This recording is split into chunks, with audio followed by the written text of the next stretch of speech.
મારા લાંબા ટેન્યુઅર દરમિયાન મેં લગભગ 28 જેટલી ખાનગી યુનિવર્સિટીઓને મંજૂરી આપી હતી. એમાંની એક આ સુરેન્દ્રનગર યુનિવર્સિટી.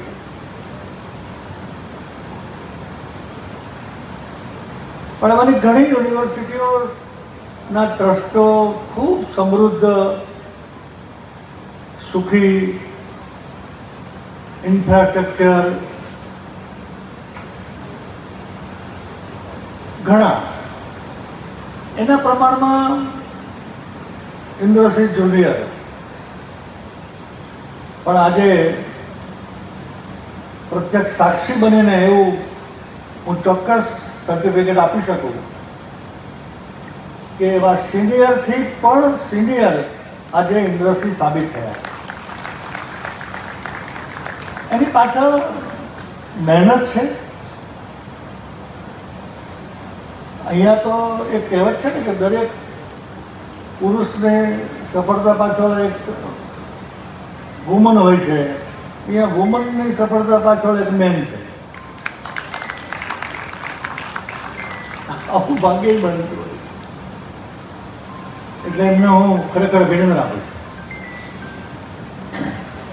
રાજા મારા ઘરે બેઠા હતા અને એમને આ બધામાં રસ, અને રાજકોટમાં પણ કંઈક શૈક્ષણિક કાર્ય પેલેસ દ્વારા થાય એવી એમની ઈચ્છા. અને બરોબર યુનિવર્સિટીનું આમંત્રણ આવેલું એટલે મેં તરત ફોન કર્યો કે રાજાને પણ આપણે બોલાવી લો. અને એ નાતે એમણે પણ જોયું ને મને કહેતા હતા કે ખરેખર ટૂંકા ગાળામાં ભાઈ ઇન્દ્રસિંહ અને શિવાંગીબેને ખૂબ સરસ પ્રયત્ન કર્યો છે અને એમાં સફળ થયા છે. હું વ્યક્તિગત રીતે એમને ખૂબ ખૂબ અભિનંદન આપું છું. જે દીકરા દીકરીઓએ આજે પદવી લીધી છે એમને પણ ખૂબ અભિનંદન. અત્યાર સુધી તમારી સેમિસ્ટર એક્ઝામ થતી હતી, એન્યુઅલ એક્ઝામ થતી હતી. વર્ષમાં 1 કે 2 એક્ઝામ, 4 વર્ષ 5 વર્ષ એને ધ્યાનમાં રાખીને અને સિલેબસ નક્કી હતું. આમાંથી જ પ્રશ્નો પૂછાય, સિલેબસ નક્કી. આવતીકાલથી રોજ પરીક્ષા શરૂ થવાની છે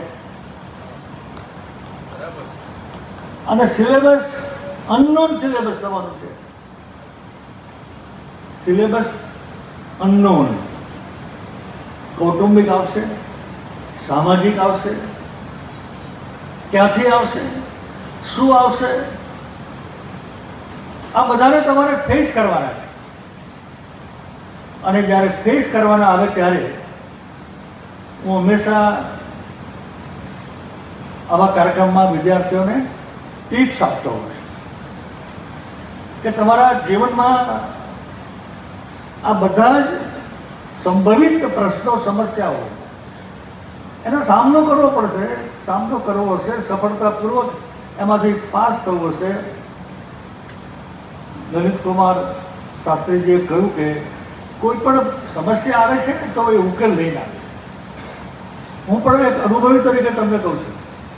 એટલે એમાં થોડા ગુણ તમારી પાસે જો હશે ને તો તમે એમાં ધીરજપૂર્વક આર્થિક સમસ્યા આવે, સામાજિક સમસ્યા આવે, કૌટુંબિક સમસ્યા આવે, ઘણી સમસ્યા આવે, તો એમાં બી responsible.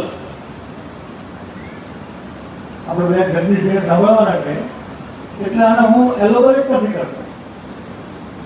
B responsible in your life, be reliable in your life, be religious in your life, be honest in your life, be hard worker in your life, be genius in your life, be generous in your life. આટલા ગુણ તમે પોતાની જાતમાં કેળવો તો જીવનની કોઈ પણ સમસ્યા એ તમને ડિસ્ટર્બ ના કરે તમારા જીવનમાં. ઘણા લોકો નાની સમસ્યા હોય, સંભવિત સમસ્યા હોય તો પણ હરેરી જાય અને હવે શું થશે.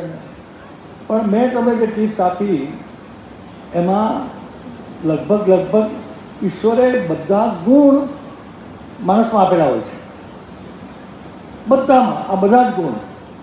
પછી તમે પોતે વિચાર કરો કે આ પ્રસંગે થોડી ઉતાવળ ના કરી હોત તો, આ પ્રસંગે થોડી ધીરજ રાખી હોત તો,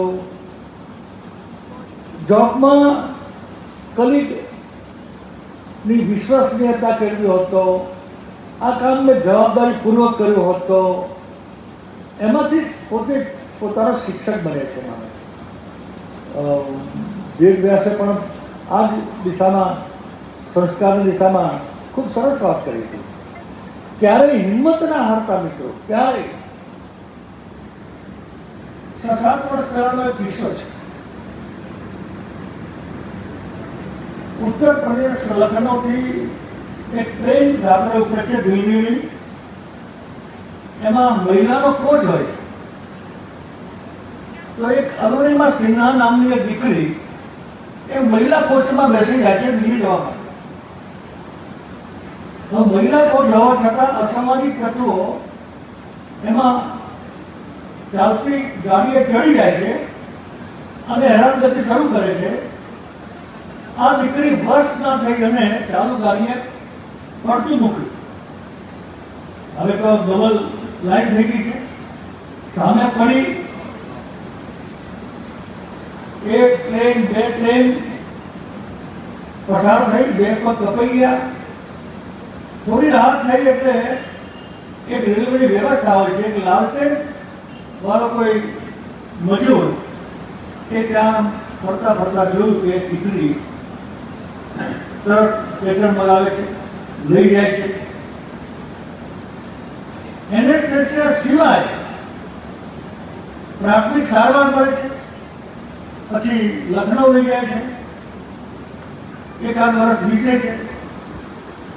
એના ગુરુ અને કોચને કહે છે કે મારે એવરેસ્ટ ઉપર ચડવું છે.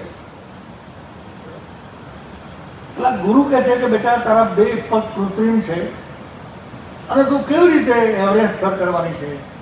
પણ એ દીકરીને એનો ઉત્સાહ જાળવી રાખવા માટે કે ઠીક છે, ડૉક્ટરની સલાહ લઈશું, 1-2 દિવસ પછી આપણે મળી આવીશું, એમ કરીને પેલી દીકરી તો વધારે પ્રોત્સાહિત થાય છે કે મારા ગુરુએ મને ના નથી પાડી.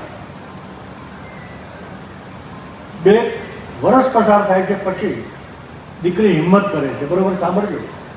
આપણે તો બધું જ હોય છે ને. મેં જોયું છે જીવનમાં જેની પાસે બધું હોય અને સાથે ફરિયાદ પણ હોય.